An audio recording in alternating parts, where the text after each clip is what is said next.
Good evening, everybody. I don't know what show it is, but this is DPF on tap. I think we're at show 79 total or 80. I think it's We are 18, live here. 18 for this season. I think it's number 18 18 this season. Yeah. Yeah. Season 3? Yeah, Yeah, season three, episode 18. Thank you for that, Chris. But hey, listen, this is a special episode because we don't usually do this on a day where the Phillies play. So we are making a pledge that we will get off the air before the Phillies first pitch because we know you guys want to watch the Phillies rather than us. But they had so many games in a row and not enough time off that we wanted to make sure that we got one in here. So first things first, let's pay a couple bills. Hey, if you're having some backyard barbecue this weekend, it's looking like it's going to be the first weekend in 14 without rain. Please check out either Conshohocken Brewing. I think we see a Ring the Bell. What's that farmhouse ale? Is that? Yeah, that's in Farmhouse. And there's also a British Pale Ale. Ooh, I want to try that one. Those are the Yes. flying fish, right? That's the flying fish stuff. Yeah, it's the Guilford Flying- Hall, so it's connected Yeah. with Flying Fish. But yeah, Yep, and then Flying Delicious. Fish has the High Hopes. This one's great. It's like a hopped lager. It's really good. you close your eyes and you're in Germany on that one. I really love feel that. like it's a really German beer. I love it. Also, remember if you take their tour and ask them a lot of questions at the end, they'll keep giving you free beer. I highly recommend it. Finally, hey, we're all kind of wearing some different iterations of our shirts here, right? There's also a DPF version where if you're a teacher and you don't want to wear the word drunk around the hallways of your institution, you can wear a DPF shirt. So Although check it's us the out. summer, so if you want to get two, you can get DPF, Too. We've got the tumblers, we got the wine glasses now. I think the shoes are super comfortable. They're I kind of relate them to Hey Dudes. We got swim trunks for 4th of July coming up. Check us out online, drunkphilsfans.com. Make a purchase now and again. Awesome. Let me just get to one other thing here before I kick it over to you, Chris. Yep. Looks like we got a new winner today. Max. No, had a boy, Max. First fuck the Mets.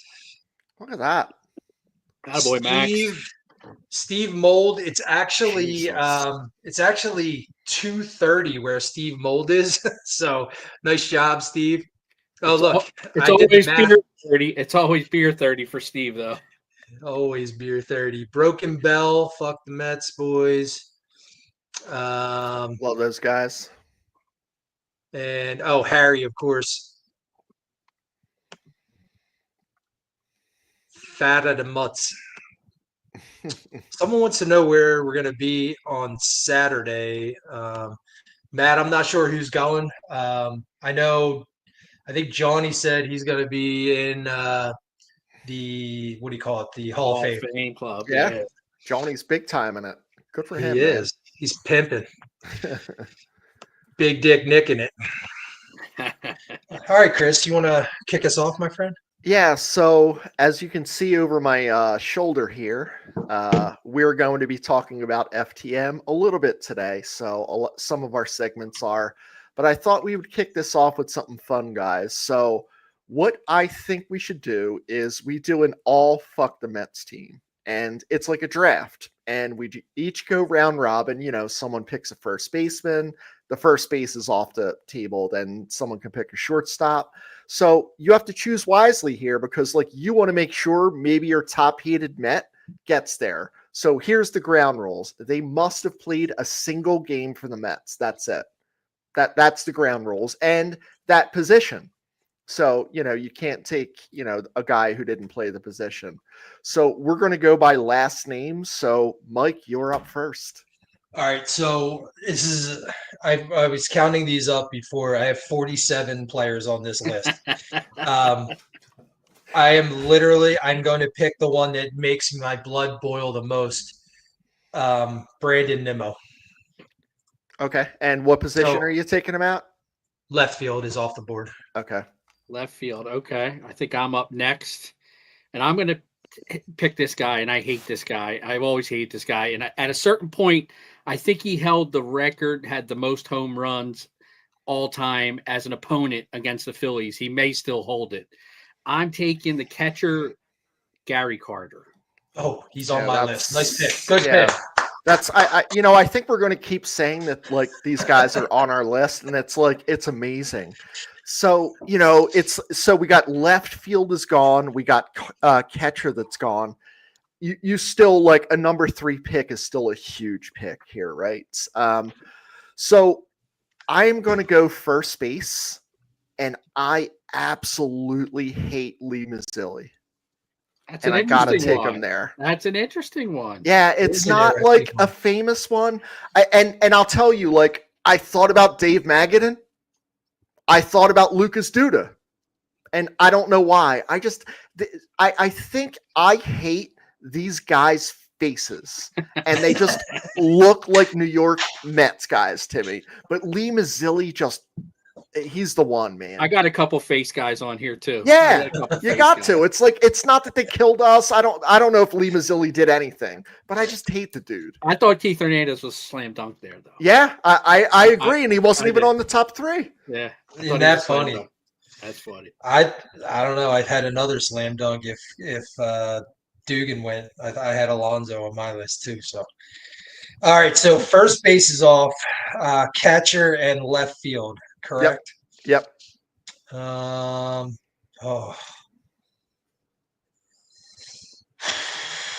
right. Well, I gotta take a pitcher. I think we're gonna do 2 or 3 starting pitchers. So I'm gonna go with Max Scherzer. Yeah, that's a great one.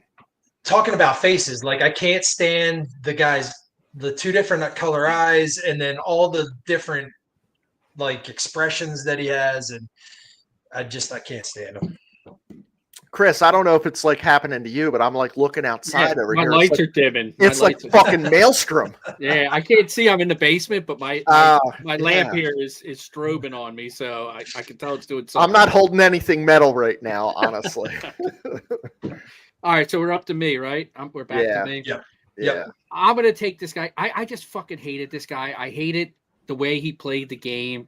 I hated that he was even in the same sentence as Jimmy Rollins. He don't hold a candle to Jimmy Rollins as a shortstop. Fucking Jose Reyes. Jose Reyes. I fucking hate that dude. He was number 1 on my shortstop list. Good pick. Yeah. I feel like Family Feud here. Good pick. Fuck Jose Reyes. Oh, Jesus Christ. Yeah, we might lose power here. I think I just lost my umbrella outside. Oh, shit. I just saw it go by like.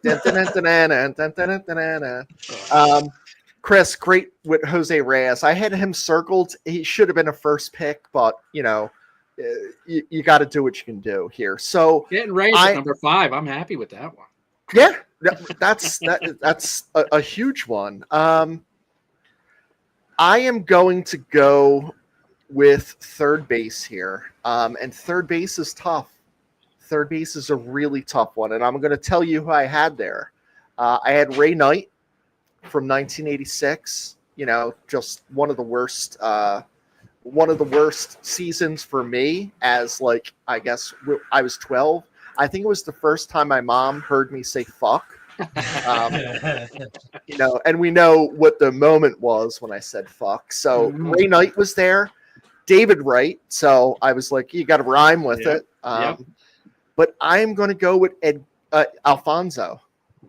Edgardo Alfonso. Yeah, not Alonso, but Alfonso. And I just, it's another one where he's a face guy, and I think most of my picks are going to be this. David Wright was a face guy for me. He is a face guy for me. I think he looks like you, though, Chris. Oh God. maybe that's why people hate me. I had a guy like that for this Justin Tucker. Like, can't stand that dude. Just the way he looks.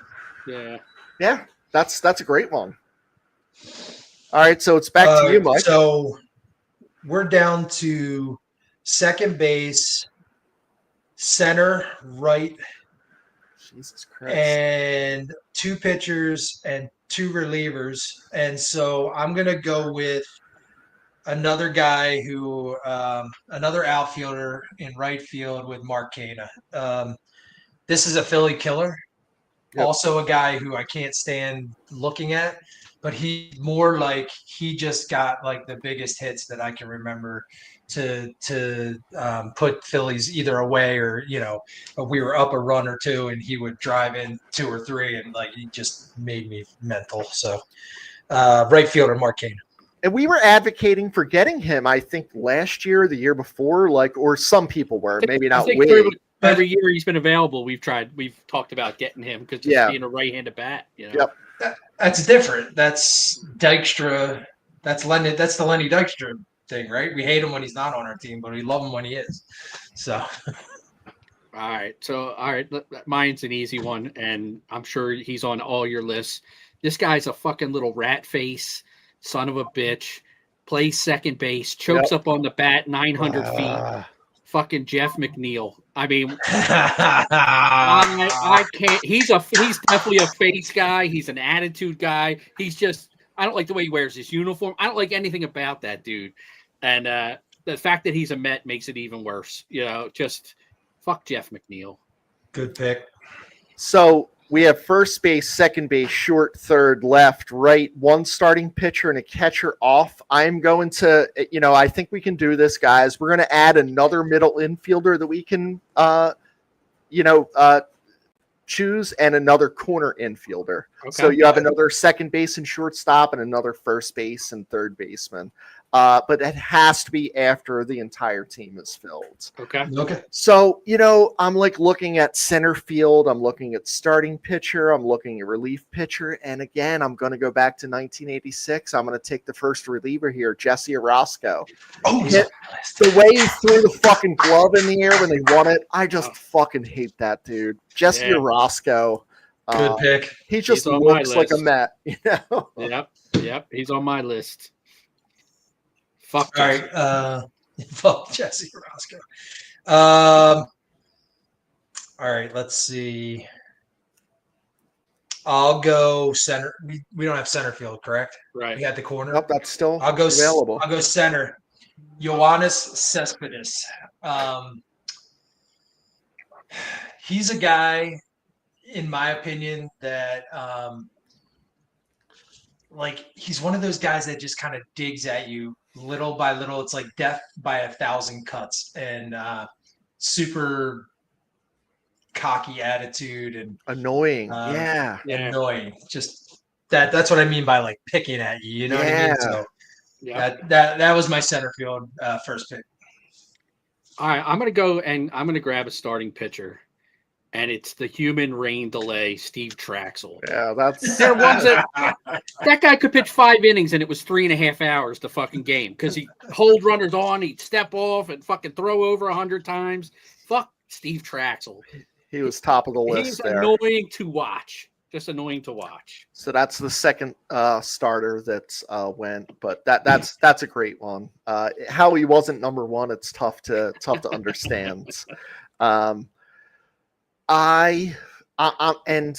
I'm torn here because at this point we're looking at starters and relievers before we can kind of go into the middle infielders. I'm going to add an any place outfielder too. So if you want to do that as one of the last ones, so we'll have a middle infielder, a corner infielder, and any place outfield. But I am going to go relief pitcher. That motherfucking trumpet, Edwin Diaz, gets it. Yeah. He's the second He's on reliever. my list. Yeah. On my list as well. I just can't handle him, man. Yep. I don't even like his brother, and he didn't do nothing to me. Just by association. Yeah. All right, so we got one more starter. Yes, we're going to go 3 starters, 2 relievers. So I guess Dugan, the next one, you can pick middle, corner, or outfields. Okay. All right, so I go Victor Zambrano for my starting pitcher. You remember him sprinting out and just he's another one of those annoying, just typical New York Met players. Like I just remember just hated him. I hate his brother too, Carlos. There you go. All right, I'm going to add a fourth outfielder, and I hated this guy before he even played for the Mets because when I was a kid, I went to a game with my dad, and I believe Dick Ruthven was pitching a no-hitter going into the 6th inning against the Reds. And this guy was batting, and he kept stepping out, breaking his rhythm, stepping out, breaking his rhythm. Every time he came set, he'd step out, break his rhythm. And he ended up lining a double down the line to break up the no-hitter. And ever since then, I fucking hated this guy. George fucking Foster. I hate George Foster. Yeah. Okay. Yeah, and I hated him when he was a Red, and I hated him more when he went to the Mets. And that at bat against the Phillies, and I think it was Ruthven, just pissed me off. I was probably like 7 or 8 years old sitting there with my dad watching that game, and it just pissed me the hell off. And his facial hair pissed me off. Yeah. That's a great one. He was on my list. So we have middle infielder or corner infielder, and I have to kind of make the choice here. So Mike, I'm going to let you know that you can start looking at corner infielders. I'm going to take a middle infielder here. Fucking Tim Tuffle. And it was really tough. I was thinking I want to take Kevin Elster. I had Elster. I was thinking, I was like, I'm going to take Elster here. But for some reason, when I was letting this list, I put an underline under Tuffle. So fuck Tim Tuffle. You know who I had too? I had Jose Iglesias for that oh my God bullshit he's on there last year. Yep, I he's had on him. there. He was in contention, but I feel like all my guys were like the 86 season fucking really fucked me up. Makes sense. Because you're like that 12-year-old, and I don't know, you just don't forget those things. It's like the Stand By Me story. Fuck the Mets. But Mike, wrap it up for us here, man. Yeah, man. So I got 2 candidates. I'm going to tell you the first baseman I'm not picking, and I'm going to pick a third baseman. So Dave King Kong Kingman was on my first base list. First of all, either he struck out or hit a homer, which he should have been playing now, versus back in the 80s. And he was another one of those cocky, just like New Yorkers. But I'm going to pick third baseman Wilmer Flores. So another one of those other dudes that I think I have a thing. Like, they're just annoying, and they're like gnats. They're flying around your head, and you can't get rid of them. And I just remember him being a Philly killer, and so remember the story about him. He thought he got traded mid-game, and he was crying in the dugout and shit. He wasn't traded. Little bitch. So my guy that didn't get picked, I just want to throw it out there, was fucking Greg Jeffries. Because I hated him when he was a fucking Met, and I hated him more when he was a fucking Philly. Chris, this is a great point. He was on my list. He was on my list, and I was thinking, like, is there any Phillies that are on your list? Yeah. And believe it or not, like, he's not the only one that should make the list. Bobby Abreu. We hate him here. Why wouldn't he hate him as a Met? Bobby Abreu played for the Mets. Yeah. Believe it or not. I actually liked Abreu. Sorry. I liked Abreu. So as a Met? Not as a Met. I don't like anybody as a Met. I hated Richie Ashburn as a Met. Yeah. Darren said jumping in late was Billy Wagner mentioned. He was not, but he's on my list, right next to Edwin Diaz.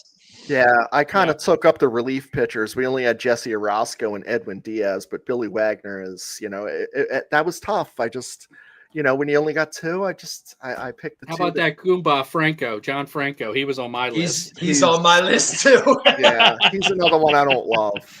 And Roger Mason and Roger McDowell, the 2 Rogers. Yeah.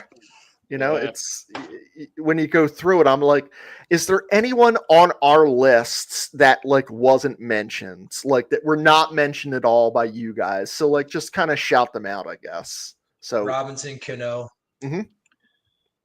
Jeff Kent. Yep. Okay. Makes sense. Asdrubal Cabrera. Hate him. And no one said Lindor, by the way, either. I don't hate him. I actually like him. I don't hate him. I respect him. I do. Yeah. I respect him. I don't hate him. Yeah, I respect him. Hundley and Darno. I got Hundley. Bonilla and Conforto. Man, I almost picked Conforto, but somebody took I think Dugan, you took the other outfield spot. Yeah. Yeah. That Sterling Marte, okay. Vince Coleman, and Mookie Wilson. Mookie Wilson. And then DeGrom, Sid Fernandez. I forgot Tom Gladden was on the Mets. Yeah, he had a cup of tea with And him. I hated it. I hated him actually it was like 5 years. I hated him on the Braves and the Mets. Marcus Stroman, hate that dude. I got him on my list. Yeah, Stroman. And the only other one is Turk Wendell. So I hate their current catcher, Francisco Alvarez. He's on my list. I hate that dude. He's on it. Boo, boo, boo. Everybody else looks like it's been mentioned. Did you say Armando Benitez? Because I hate Armando Benitez when he was their closer. Yeah. Stroman, you said Ron Darling. He was on mine. Hated Ron Darling. And the one guy I hated because I thought he was a cocky fuck, and I'm so glad he never amounted to anything. Matt Harvey. I fucking hate him. Oh, yeah. I almost put him on, but I didn't because he sucked. I'm like he had such high potential. And like first I named the guys. Second base, Jose Valentin. I hated that dude. At third, we already talked about. Left. Center field, Beltran. Yeah. That one was like that's a top guy because he's like a piece of shit to me. Right field, this dude's a Philly killer, Jeremy Burnitz. Yeah. I just hated him because of that. He didn't get chosen. Starting pitcher, Johan Santana, and I fucking hated Bruce Chen.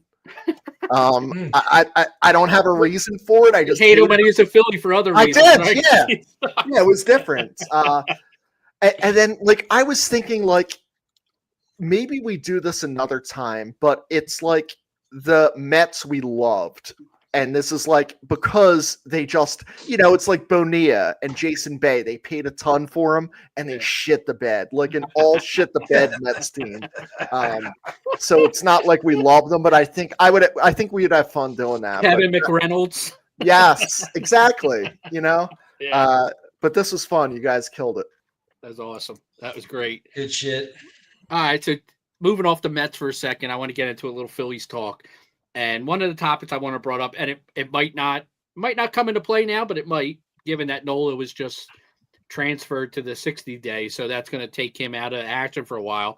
But I want to talk about what you guys thought they were going to, what are we going to do with Mick Abel when Nola comes back, or when they finally decide to unleash Painter on the league.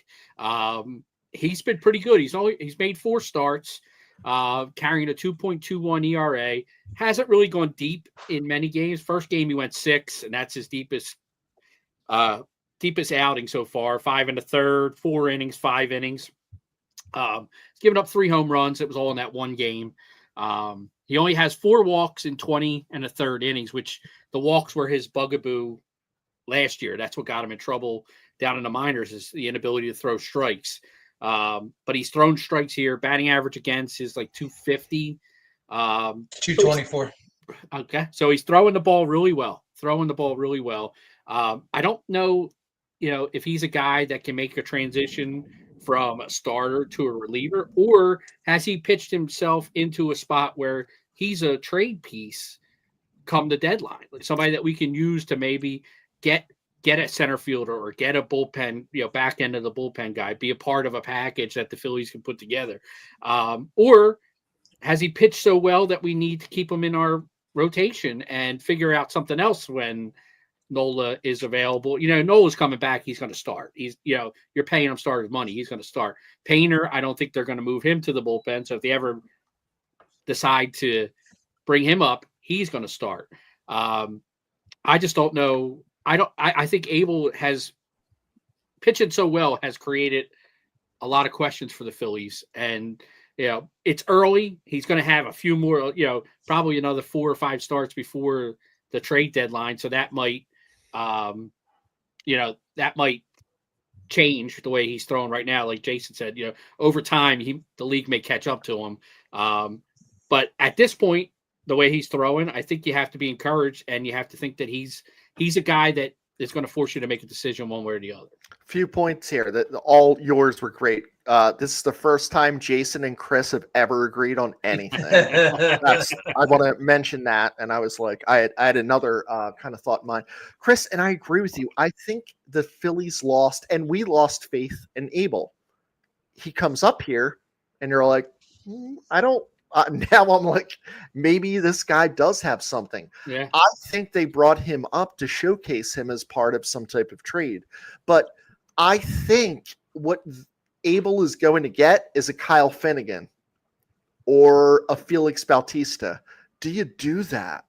I don't know. Yeah, about I mean, that. I think it goes back to what we talked about last time. Is like these moves that they make have to be, they got to be game changers. Where the Phillies are definitely a better team because of these moves. Like I wouldn't give up prospects for just guys. You know, I think you need like guys that are going to make an impact, and maybe a guy or two that you actually have control of for the future too, not just a rental for the rest of the season. You know, but you know, I like Abel. I like him.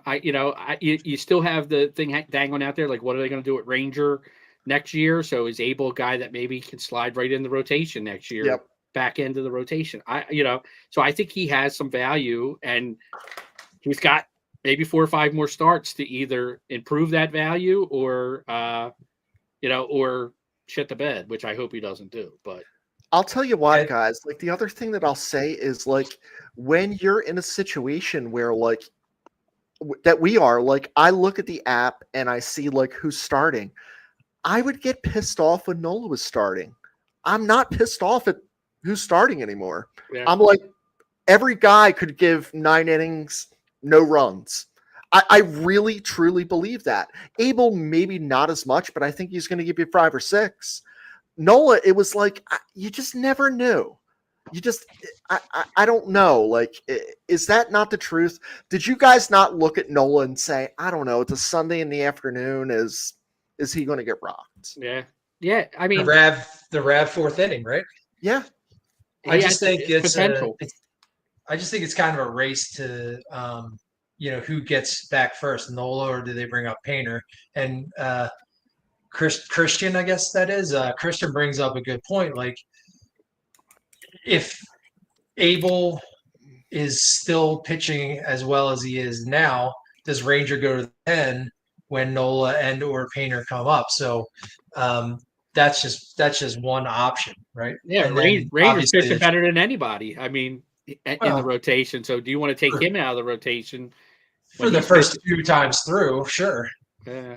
Well, I mean, he looks great. I don't know. I think it's a good problem to have. I think you can never have too much starting pitching, because we saw last year all the issues they had with their number 5. I mean, it was a rotating, spin the wheel who was going to be the number 5 starter. Exactly. And think what we have now. We're like in luxury. Yeah. Mm-hmm. Yeah. Great. And it gives you some flexibility at the trade deadline that maybe you can move a couple of these guys for pieces that you need, and that we'll see. We'll see. I think it'll be interesting, and I'm enjoying watching Abel throw.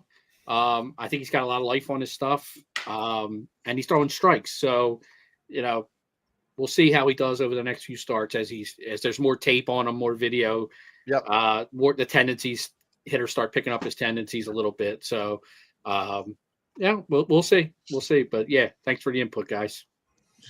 Yeah, I mean, kind of just expanding on that, I was thinking about, since Harper and Nola have been on the DL, what's kind of happened, right? And so I did a little breakdown, and that's the only reason I knew that Abel's average against is 224, because since Nola's out on May 16th, the Phillies are 19-12. Abel's had 4 starts, 2-0. You already said 2.21 ERA, 20 in the third innings pitched, 17 Ks, 4 walks, 5 earned runs. His WHIP is 103, and his average against 224. And the rotation, I think it was hovering somewhere around the 3 to 5 rank when Nola went out, and now they're ranked number 1. Since Harper's been out June 7th, 7-4 is the Phillies record. Turner and Bohm seem to have, kind of stepped up at the plate in his absence, as well as Schwarber, although he started June a little bit tepid. Usually he's like super hot in June, but he's been hot all year. So he had a little dip, and now he's coming back. Otto Kemp has been good at the plate, somewhat of a liability in the field, right? So overall, we've not missed a beat on the starting pitching side. Like you could argue, it's even been a little bit better without Nola.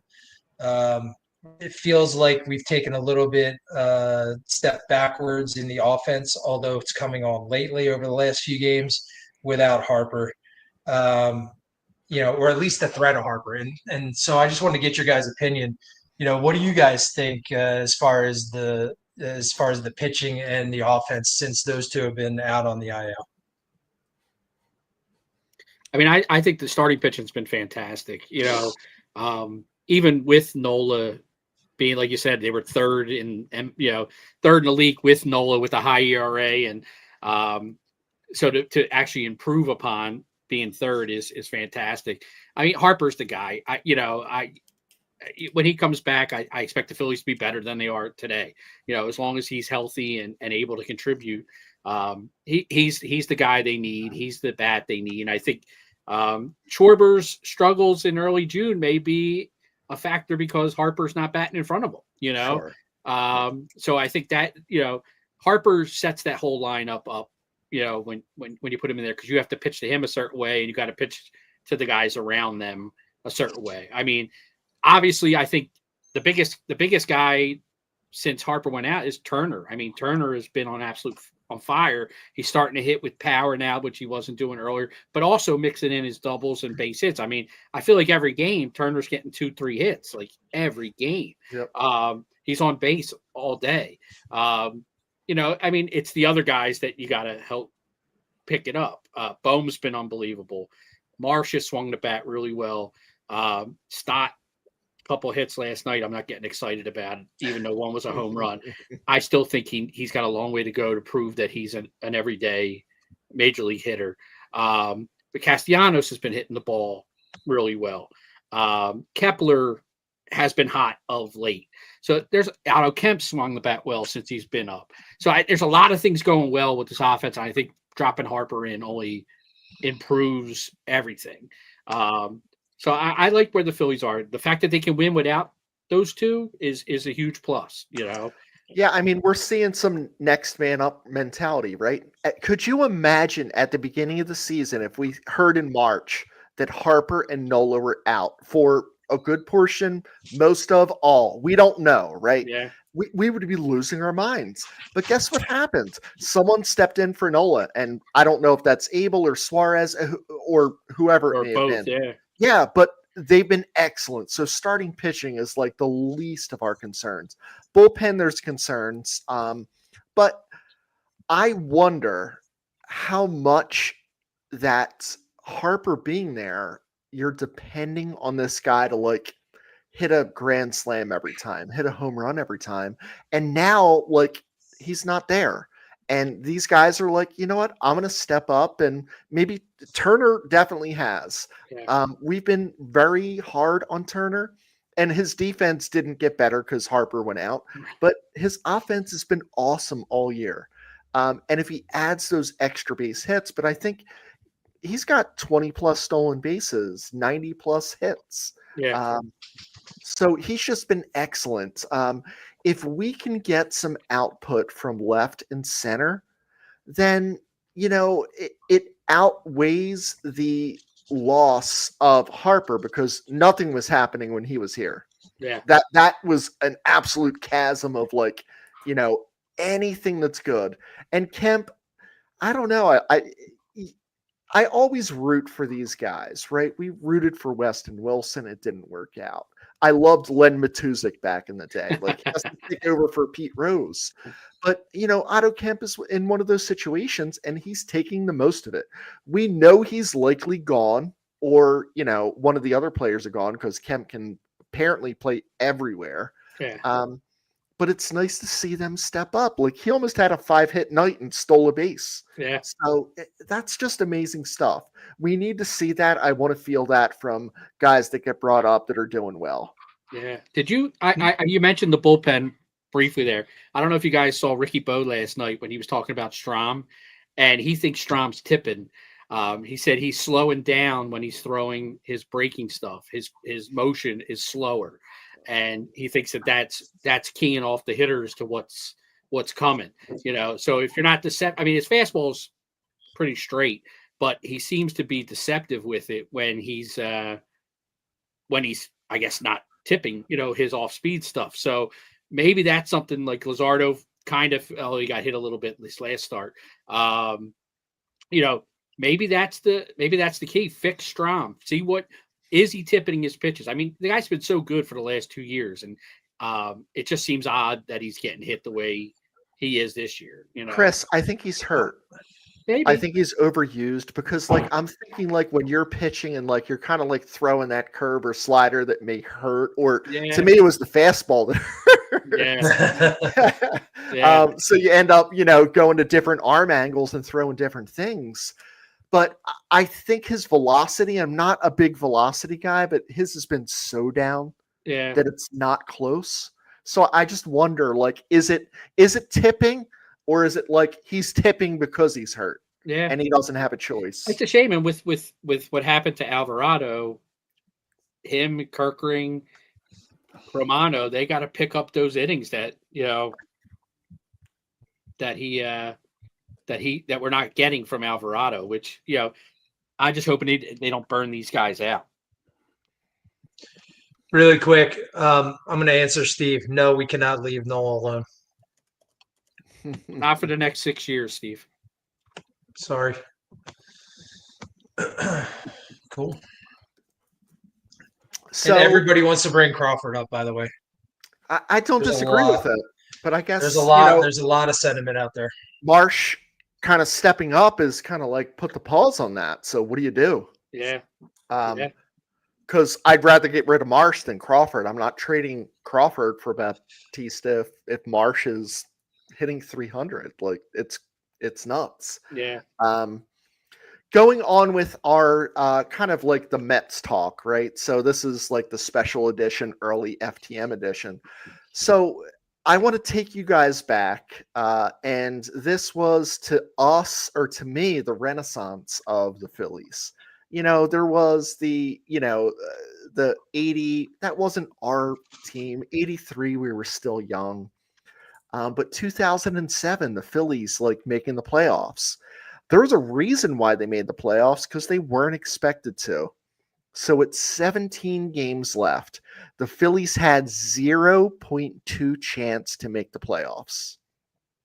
Let me say that again. With 17 games left, they had 0.2% chance. What are they, to make the playoffs. 7 games back? Yeah. So they, in 17 games left, they're 7 games back at the Mets. And the Mets lost 12 of 17 that year in a glorious fashion, because like the end game of 2007 was just awesome.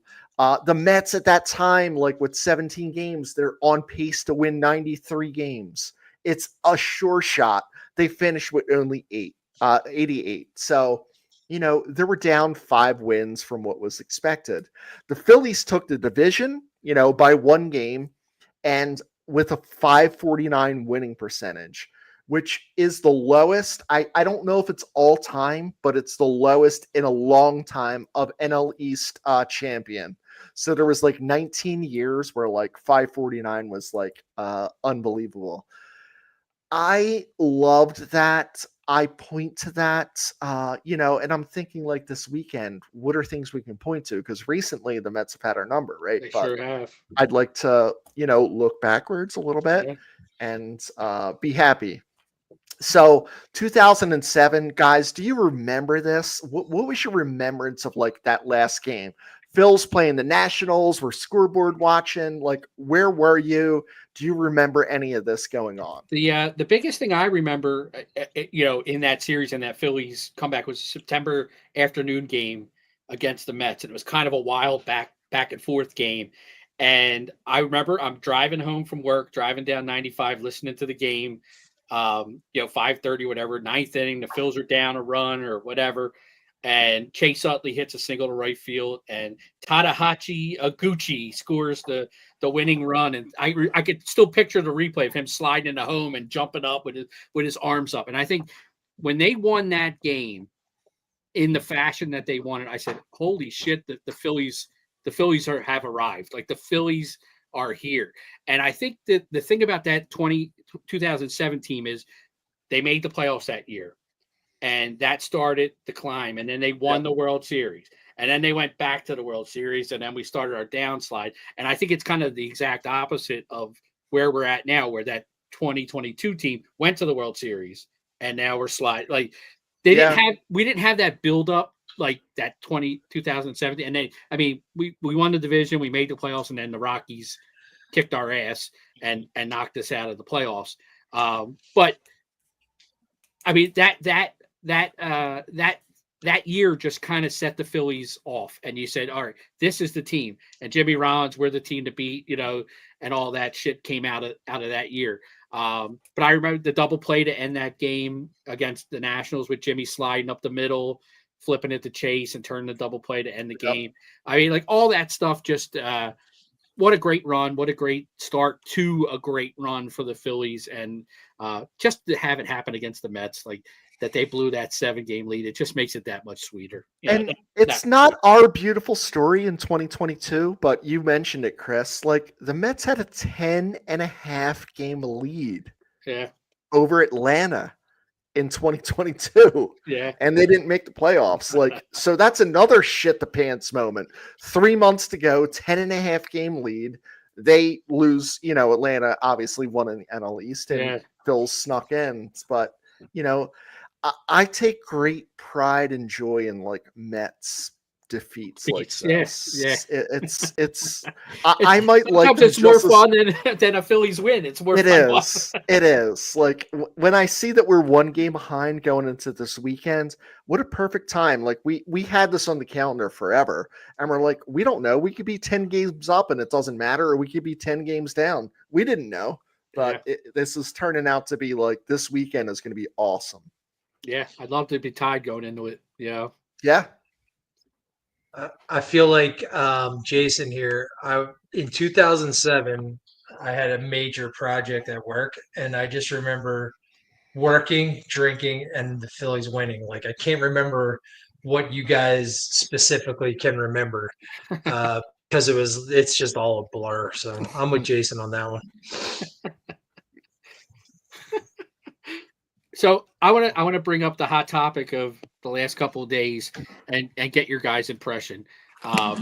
So Nick Castellanos getting benched for saying something inappropriate. I like it. I love it. I like holding players accountable. I think for too long Topper's been called a player's manager, and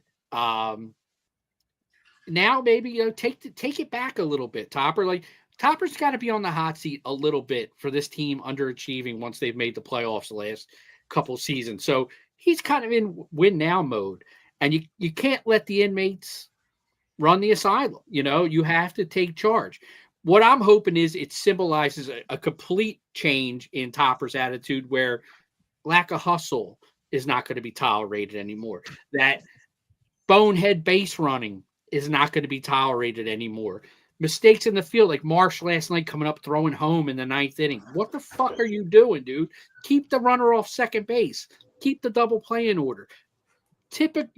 Basic baseball IQ needs to be enforced on this team. There's too much talent to make the mistakes that they make, the base running mistakes, the fielding mistakes, the mental mistakes that they make. So I'm hoping that this signifies like Topper's done with the bullshit with these guys.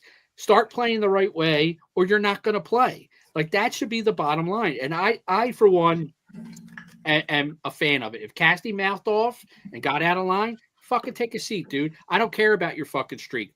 to me, that's the most impressive thing, that he had that streak and Topper had the balls to sit him down. So I agree. I'm hoping it's a total change in attitude for Topper and the whole team. Like, get in line. It's time to win, So fellas. It's time to focus. I mean, we've said this a bunch of times. Like somebody has to flip the table, right? Somebody has to get in people's faces. And if that's the manager, because none of the players want to do it, so be it, man. I'm on your team, man. Like that, this is 200 and whatever 63 games or whatever it was is a pretty long stint. It's like a year and a half of baseball. So you want to keep playing and keep the streak going. Don't curse your coach out or whatever he said. Yeah. Like, listen, to get and to do it something like you've already played 8 innings or 7.5 innings or whatever it is, and we're just going to get you off your feet because we're winning. Like, and it doesn't make any sense to me why you would knee jerk to, something as egregious as he said to let Topper get angry enough to sit you the next day. Now, does he have a point that he might have caught the ball that Kepler had? Maybe, I don't know. But hey, you can't go back. Like hindsight's 2020, right? So I agree with you. I think as long as he continues to be consistent in his enforcement of that kind of management rule, I'm all for it. Yeah, I think that there's a generational divide, and I don't like to generalize, but I think a lot of the younger people are like, yeah, he should be able to say what he wants. And our generation, which is, the 40 to 60, I guess, is what we're in, unfortunately, guys. I think we're like, you know what? It's good for him to step up. And I don't know what he said. We're never going to know what he said. No. I don't think we're ever going to know what it was.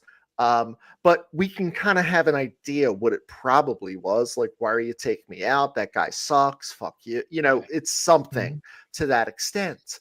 And Nick has played every game, despite Nick probably deserving to play every game, to be honest with you, throughout these years. So I think that this message is warranted. I don't trust that Topper is I'm thinking Teddy KGB when he's like playing with Matt Damon. He's like, I will not be pushed around. I don't think it's that. But I think it is a good message. And I wondered the other night, last night, when Nick did the pull up the shirt thing, was that a fuck you to Topper, or was it a celebration of some sort and Topper was okay with it? Yeah. And I feel like Topper was okay with it, because I feel like Nick, when I watched that, of course I was saying fuck, here we go. But I saw a determination in Nick that I don't know if I saw him going back on a ball before. I don't think Nick cared that there was a wall there. Yeah. And that's a great message to send. Let's sit this guy's ass and let's, that's what we want from a manager. Yeah. So I'm all good with it. And if you're willing to do it to one of your higher paid players, that sends a message all the way down the roster. Everyone. Yeah. Yeah.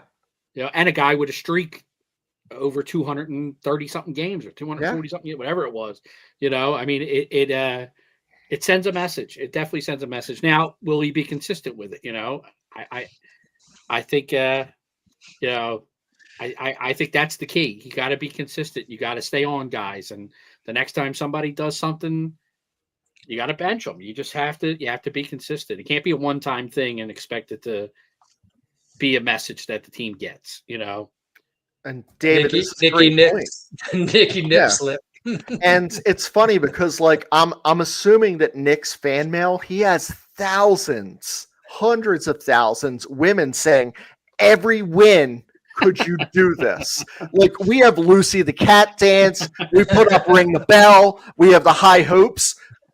Everyone who's watching the game, it's like, we're cool with Nick, just the females or people who like that. Pulling up a shirt. So, and I'm like, yeah, fuck it. If it's fun, I'm better with that than with water. How about you guys? Would you rather have Nick do that or water? I'm I'm better with that. I'm better with that than the Yeah. water. The water's I'm going to get childish. Dugan to do it, and then I'm going to get Mike to do it. I'm not doing it. Nobody wants to see that. Nobody wants to see We're going to that. get bands. We're going to get bands because Let me get a couple more Pilates classes in, and then I'll do it. Here you go. Is this your boy that didn't come on our podcast? As a married 45-year-old man with 2 kids, I'm down with a 3-button nip slip. There, I said it. I gotta believe that's Chris. It can't be Keith or JB because they're sensible, nice guys. It's like I think every podcast has to have a Chris that's like not with it and like just not a good guy. And then luckily we have 2, so we have one who's a good guy and it's with it. And we have one who's like off the rocker. You figure out which one's which. Exactly. You guys said you like Lindor, so I'm going. I guess Mike, the answer is Alonso here because I don't think any of us can stand that. That's 100% regardless whether I like Lindor or not. That's 100%. And we love Mike, and Mike is. You know who Mike is, Chris? Yeah. Yeah. I know Mike. I like Mike a lot. Yeah. I graduated 8th grade with Mike. Yes, you did. I did. Yes, you did. He was the other side of the boulevard guy, but. Well, he was Christie's buddy on the other side. Okay. On the Frankfurt side. Yeah, that's the bad side. Christie was on the Frankfurt Christie's side. the one that escaped that. I married a Frankfurt side girl. Cool, guys. Hey, I dug up a couple of Mets Phillies trivia. So you guys want to play along a little bit? Yeah. Let's go. Awesome. What year did the Phillies and Mets first meet in the playoffs? I'm going to say last year. It was last year. Last year. Yeah, it was like 2024. What was last year? 2024. I honestly, I just chuckled to myself when I saw this one because I would have thought that it would have been another one, but it was last year. And then the second one is the Phillies and Mets have both won the same number of World Series championships. What is that number? 2. 2. If you know the Phillies one, then you know the Mets one. All right, I got a really quick dumbass of the week, guys. Before we do that, hey, I don't think we have a SeatGeek banner anymore, but hey, listen.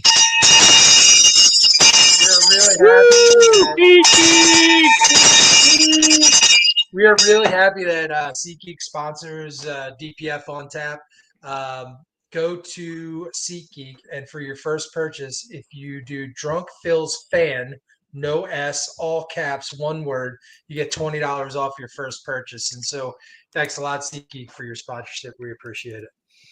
So really fast, though, dumbass of the week. And some people may disagree with me on this one, but I'm doing it anyway because I think it's just stupid. The Florida Panthers won their second Stanley Cup in a row.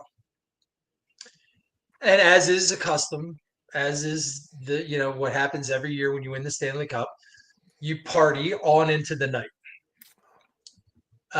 What happened this year, though, is that about 1:30 in the morning, their captain brought the Stanley Cup back onto the ice, and there were still some people in the arena. And he ended up dropping the cup, cracked it, and cracked the top cup, dented the bottom of it. And now they're kind of scrambling around to figure out how they're going to fix this thing before the actual parade happens on Sunday. Today is Thursday night. So they have like 2 or 3 days to try and fix this thing. You guys know I'm all about celebrating championships and all that kind of stuff, but like, how much of an dumbass can you be to drop the Stanley Cup on the ice in the arena where you won it for the second year in a row? So that's why I chose the Florida Panthers as the dumbasses of the week this week. Just a really quick one. I'm sure they're not the first team to have damaged it. Some people have done some crazy shit with that cup, and I'm all for it. I love it. Have fun. You're the fucking Stanley Cup champ. You want to throw that thing off a fucking bridge? Throw it off a fucking bridge. You know, I don't care. You said not the first time. So, guys, I'm going to wrap it up with like some Mets stories, like, and they're very quick ones because it's like just to remember. But before that, Broken Bell said he saved a girl from Summerdale slums. I'd like to say something that might be completely true. I don't know if you knew this, but it was called a toothbrush before, because the girls in Summerdale didn't have teeth. It wasn't, it was just called a tooth because there was one. So, Chris, thank you for your service. Oh, and she didn't know what a dentist was until we started dating in our 20s. That kind of solves that problem there. So, guys, I want to talk about two other like Mets flops that just make me happy. And the one I didn't know about till recently. So 1986, it was, they won the World Series, but they came into Philly able to clinch the East. And Davey Johnson, their manager, said, I hope that the Phillies clubhouse guys have the tarps up. Mike Schmidt and Kevin Gross heard this and said, fuck that, they're not winning here. One of the quotes is like, I'm ad-libbing a little bit. So the Phillies swept their ass out in September, and they didn't clinch here, and they went back to New York and clinched. So I'm thankful for the 86 Phillies. We may be the only people, and that's the only reason. But they didn't let the Mets clinch here, and they were like, you know what? Fuck that. I feel like it was Mike Schmidt that was in there, like, they're not clinching here. Then, it kind of happens. The second one is 1987, and it's like one of the most glorious Phillies Mets moments. We beat them 26-7. Von Hayes with the 2 home runs in the first inning. I love beating the Mets, but man, I love beating them by almost 20 runs, even more than beating them. And that one is like, oh, I remember where I was, and it was like one of those things where like people won't forget, JFK and 9/11. I'm like that 27-6. I will never forget that night. Just celebrating against the Mets and just beating the shit out of them. Leadoff home run for Von Hayes, and then a grand slam, his second at bat in the first inning. Oh my God. Joe Sambito, 10 runs. I loved it. I was like, I looked at like the box score and I was like, oh, who got roughed up? I was like, Joe Sambito. I was going to put him on the list, but I felt bad for this motherfucker. That's the only reason Joe Sambito didn't go on, but he would have. Richie Zisk, 10 runs. He got fucking destroyed. I loved it. That is awesome. Yeah. Junior was at that game. He watched the police come up to the 700 level and club a few Mets fans. I hope it happens this weekend because it's going to happen. So do not sell your fucking tickets on StubHub or SeatGeek or all that stuff or if you're a Philly fan. The fucking Mets are going to buy it. They're pieces of shit. They will come down because it's quicker for them to drive down the motherfucking turnpike and go to Citizens Bank Park, which is beautiful compared to that cesspool that's with all these fucking car park places around that fucking shithole that's Citi Fields. So don't do it. I was wondering when that Chris was coming out. Don't do it. Final thoughts, guys? Yeah, I can go first. Go ahead, Mike. Yep, absolutely. Hey, listen, I know I say this a lot, but if you're 45 years old or older and haven't gotten a colonoscopy, please schedule it. Could save your life. It saved mine.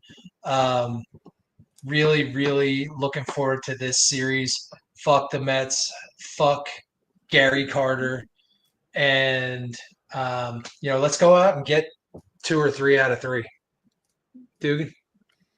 I want to give a quick plug to the Spear. I saw a DPFer sent us the can and said, oh my God, I got to find that.